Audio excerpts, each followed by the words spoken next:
ఓం శ్రీ మహాగణాధిపతయే నమ. ఓం శ్రీ గురుభ్యో నమ. ఓం నమ శివాయ. శివపురాణంలో నరకలోక శిక్షల గురించి తెలుసుకుందాం. గురుదేవా, పాపం చేసిన వారంతా నరకానికి పోతారు. అక్కడ అనేక రకాలుగా శిక్షింపబడతారంటారు కదా.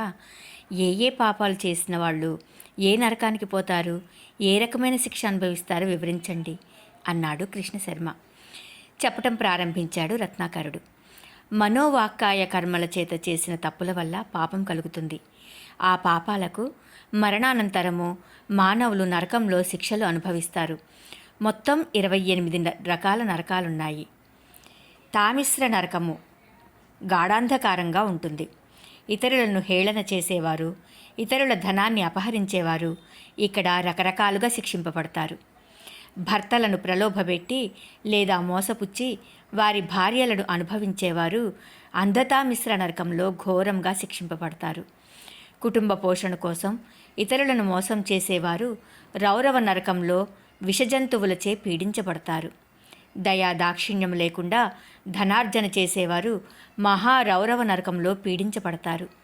ఎలుకలను ఉడతలను చంపి తినేవాళ్ళు కుంభీపాక నరకంలో సలసలా కాగే నూనెలో త్రోయపడతారు.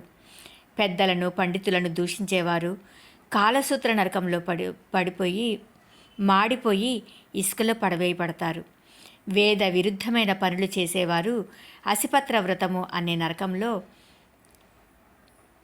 కత్తుల బోనులో పడేసి ఇనుప కొరడాలతో కొట్టబడతారు. అమాయకులను దండించిన న్యాయాధికారులు సూకర ముఖము అనే నరకంలో పడి నుగ్గు అయ్యేటట్లు శరీరమంతా నుగ్గు అయ్యేటట్లు కొట్టబడతారు. జంతు జాలాన్ని హింసించేవారు అంధకూప నరకంలో శిక్షింపబడతారు. తేళ్ళు, జెర్రులు, నల్లులు, దోమలు వాళ్ళ రక్తం పీల్చి పిప్పి చేస్తాయి. సంపద కలిగి కూడా ఇతరులను ఆదరించని వారు క్రిభోజనము అనే నరకంలో క్రిమికీటకాలతో బాధింపబడతారు. బ్రాహ్మణ ద్రవ్యము, విలువైన వస్తువులు దొంగతనం చేసేవారికి సంతసన నరకంలో ఎర్రగా కాల్చిన కడ్డీలచే పొడిచి చర్మము వలచబడుతుంది. వావి వరుసలు లేకుండా చరించిన వారిని తప్త సూరికి నరకంలో ఎర్రగా కాల్చిన లోహపు విగ్రహాలను కౌగిలించుకోమంటారు. మదంతో పశువులతో రమించే వారిని వజ్రకంటక నరకంలో ముళ్ల పొదలలో పడతోస్తారు. అధర్మపరులైన ఉద్యోగులను, వేదబాహ్యులైన బ్రాహ్మణులను వైతరణి నదిలో తోస్తారు. అది చీము నెత్తురులతో క్రిమికీటకాదులతో నిండి ఉంటుంది. కులాచారములు పాటించని వారిని పూయాదన అనే మలమూత్రములతో నిండిన సముద్రంలో తోస్తారు. కుక్కలను పెంచి వేటయే వృత్తిగా గల బ్రాహ్మణులను ప్రాణరోధ నరకంలో కత్తులతో పొడుస్తారు. జంతువులను పశువులను చంపి తినేవాళ్ళు వైశేష నరకంలో పడరాని పాట్లు పడతారు. కామాంధుడై భార్య నోటి యందు వీర్యమును వదిలిన వాడికి లాలాభక్షణ నరకంలో వీర్యాన్నే తినిపిస్తారు. ఇళ్లకు నిప్పు పెట్టేవారు, విషం పెట్టేవారు, దారి దోపిడీ చేసేవారిని సారమే యోధన నరకంలో పదునైన కోరికలు గల కుక్కలు చీల్చి వారి రక్తం త్రాగుతాయి. దొంగ సాక్ష్యాలు చెప్పేవారు, వ్యాపారంలో మోసం చేసేవారు అవిచింతమ నరకంలో కొండల మించి తలక్రిందులుగా క్రిందికి తోయబడతారు. దీక్షలు పూని మద్యపానం చేసే బ్రాహ్మణుని ఆయుంపాద నరకంలో సలసలా కాగిన ఇనుముని త్రాగిస్తారు.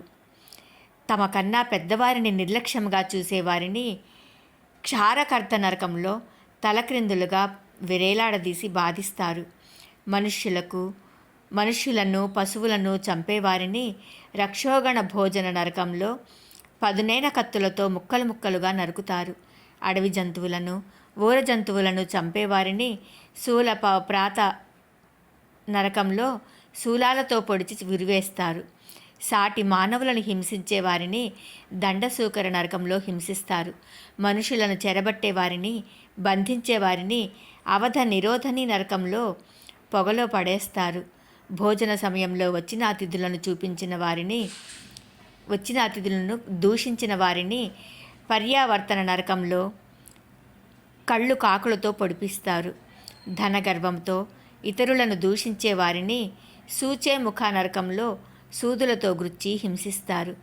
నరకంలో ఎన్ని బాధలు పడినా పాపి చావడు. ఎత్తైన కొండ నుండి క్రిందికి పడత్రోసినప్పుడు అతడి శరీరము ముక్కలు ముక్కలవుతుంది. అతడు ఆ బాధ అనుభవిస్తాడు, కానీ ఆ ముక్కలన్నీ మళ్ళీ అతుక్కుని తర్వాత శిక్షకు సిద్ధమవుతుంది అంటూ నరకలోక శిక్షలను వివరించి 8వ ఆశ్వాసము పూర్తి చేశాడు రత్నాకరుడు. ఓం నమః శివాయ.